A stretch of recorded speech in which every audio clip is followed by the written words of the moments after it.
Welcome everybody to another edition of Dan's Grand Valley Railroad. This week we've only got time for a quick little video that I put together of a little tip that I figured out. We'll get back to the part 3 edition of the structure build series next week. So until then, enjoy this quick video and we'll see you next week with part 3. Hey everybody, I have a quick little tip I want to share with you guys, something that I found out not too long ago and that I find is pretty cool. So you know how you have little people for your layout and you want to set them up, but you know, of course they keep falling over. So you try the scenic accent glue like this, and it's just sticky and they don't really stand up much better. They end up leaning over and everything.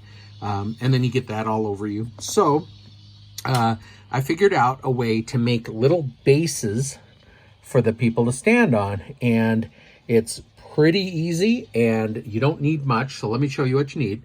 I like to use thick gel CA glue.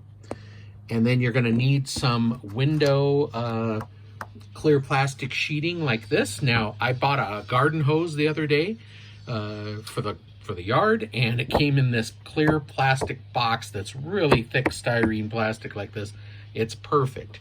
And then you're going to need an old school pair of hole punch like this, preferably with a little thing that helps you catch the hole punch that you did, but if not, no big deal.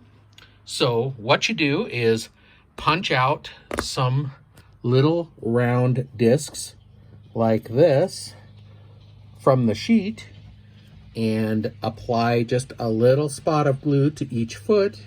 Let it dry just a second and then set it right on there. And you end up with a nice little base like this.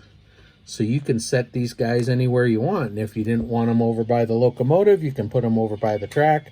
Same with the people on your station, you can move them all around. So it works out pretty cool, and I just wanted to share with you guys kind of a neat little tip. All right, so that's all we have time for this week. Look for that part number 3 next week of the Structure Build series, and have a good week. Thanks for watching.